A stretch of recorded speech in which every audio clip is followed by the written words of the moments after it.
월드비전 고난주간 묵상 십자가의 길 한국교회 연구원장 손윤탁 목사.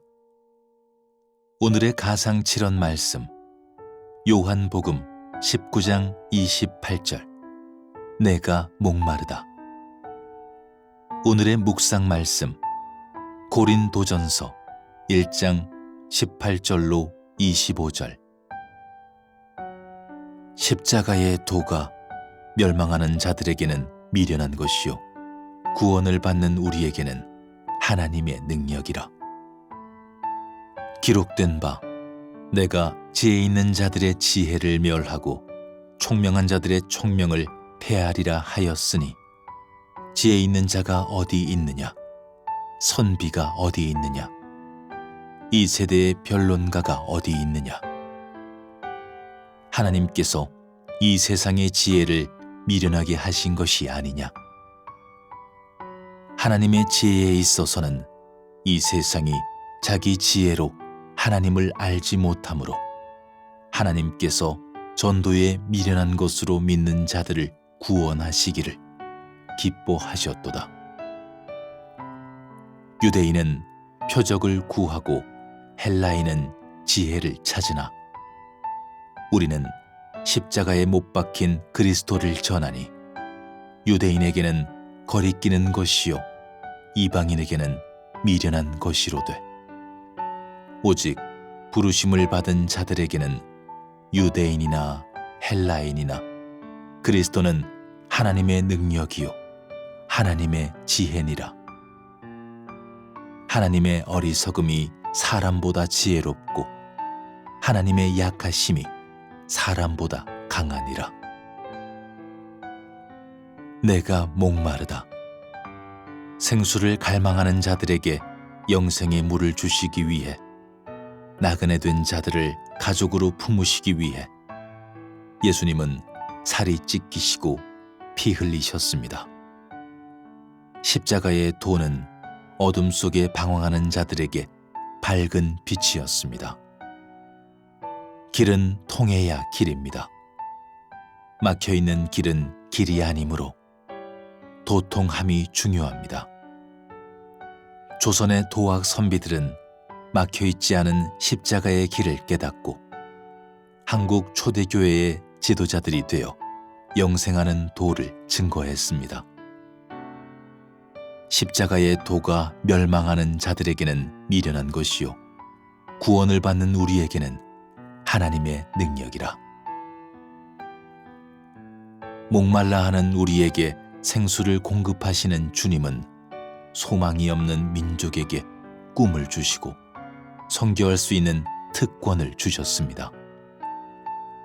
영생을 얻었을 뿐 아니라 심판에 이르지 아니하고 사망에서 생명으로 옮겨진 우리에게 주어진 사명은 아직도 목말라 하는 민족들에게 복음을 전해야 하는 선교 명령입니다. 한국교회는 성장함으로 선교원 교회가 아닙니다. 일찍부터 십자가의 도를 실천함으로 선교하는 교회로 성장했습니다. 가장 짧은 기간에 가장 크게 성장한 한국교회임을 잊지 맙시다. 예수님 당시에는 교회가 없었습니다. 주님이 부활 승천하신 후 성령님을 보내셨고 성령님이 임하심으로 비로소 교회가 시작되었습니다. 예루살렘과 온 유대와 사마리아와 땅끝까지 2000년의 교회 역사는 선교의 역사입니다. 선교는 해도 되고 안 해도 되는 일이 아닌 절대적 사명입니다. 구체적인 삶의 실천을 위한 오늘의 다짐. 주님은 제자들에게 자기 십자가를 지고 따르라고 하셨습니다. 아직도 우리 주변에는 목말라 하는 자들이 있습니다. 영생을 누리며 마음껏 생수의 물을 들이킬 수 있는 성도들이 가장 시급하게 감당해야 할 일이 선교임을 깨닫고 구체적으로 선교의 일에 동참할 수 있는 방법을 열거해 봅시다. 누구든지 제 목숨을 구원하고자 하면 잃을 것이요 누구든지 나를 위하여 제 목숨을 잃으면 찾으리라.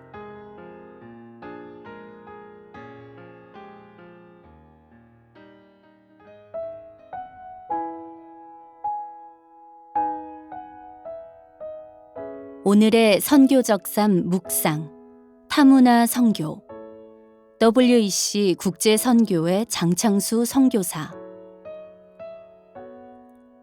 십자가에서 끝까지 사랑하신 예수는 사망 권세를 이기고 부활 후 40일 동안 머무시며 제자들에게 하나님 나라를 가르치셨습니다.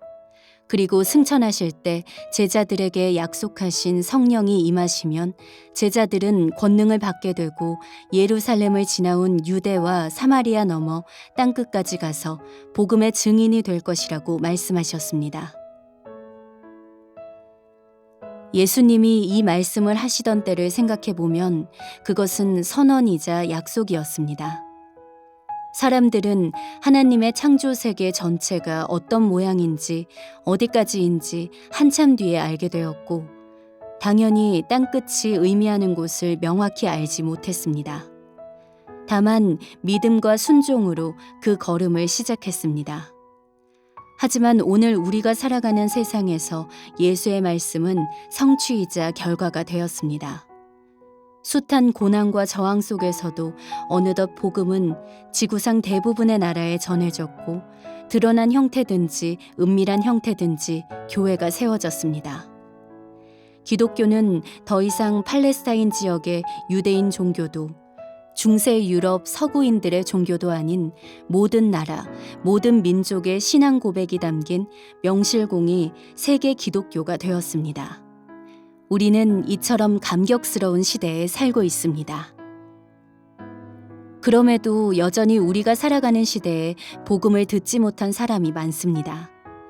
세계 기독교 연구센터 통계에 따르면 2024년에 접어들며 전 세계 인구 약 81억 명 가운데 모든 분파를 포함한 기독교인은 32.4%로 추산합니다. 여전히 복음을 저항하거나 외면하고 살아가는 이들이 세계 인구의 67%나 되고 인구 증가 추세로 볼 때 이런 사람은 점점 늘어날 것으로 보입니다. 여전히 이슬람과 같은 종교, 사회주의, 공산주의 같은 이념, 포스트 모던 같은 시대 정신, 극도의 가난, 전쟁 같은 극한 상황 아래 놓인 지역과 사람들에게는 부르심을 받고 찾아와 복음을 전할 이들이 필요합니다. 한국은 세계 복음화를 위해 하나님께서 감격스럽게 사용해 주셨습니다. 오래도록 닫혀있던 나라에 복음의 빛을 비추어 주시고 큰 부흥을 경험하게 하신 것도 감사한데 변방의 이 작은 나라를 세계 선교를 위해 사용하셨습니다. 한때 세계에서 미국에 이어 두 번째로 많은 타문화 선교사를 파송한 나라로 기록된 적도 있습니다. 지금도 2만 2천여 명의 선교사가 168개국에서 활동하고 있습니다. 이는 하나님의 부르심에 믿음과 순종으로 반응한 이들과 한국교회가 거둔 소중한 결실입니다. 하지만 이제 한국교회는 선교 강국에서 선교 선진국으로 거듭나야 할 때입니다. 얼마나 많이 보내느냐, 얼마나 많은 일을 했느냐에서 얼마나 필요한 사람들을 보냈느냐, 얼마나 선한 영향력을 미쳤느냐를 생각해야 합니다. 한국교회가 계속 하나님의 선교와 부르심에 생생하게 응답하고 알차게 쓰임받기 위해 선교 환경의 변화를 바로 이해하고 보다 공동체적이고 총체적인 선교 문화를 함께 만들어가야 합니다. 지금은 영웅들의 시대가 아닌 위대한 공동체 시대입니다. 한두 사람의 활동에 수백, 수천 명이 대리만족하는 시대가 아닌 모두가 어떤 형태로든 세계 복음화 마지막 시대에 동참해야 합니다. 예수는 도시는 물론이고 지방도 두루 다니셨습니다.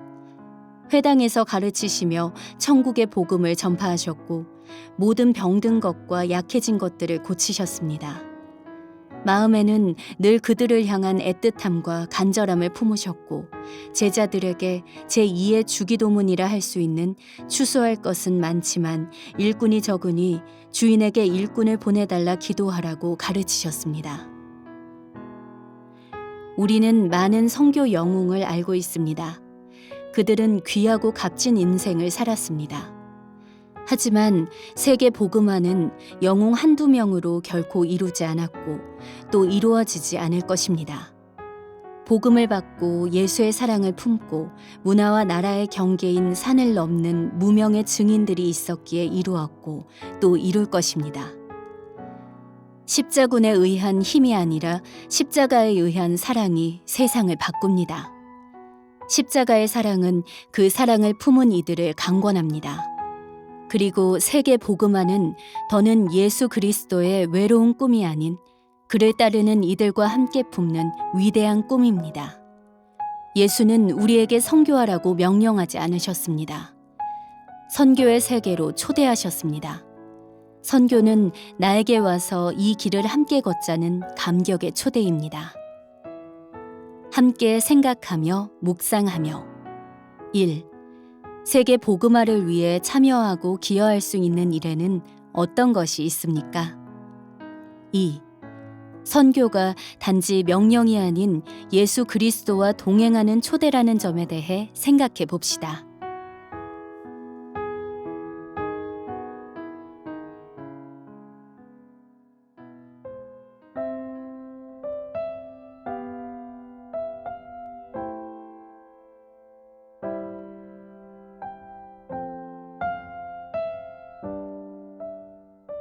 오늘의 기도.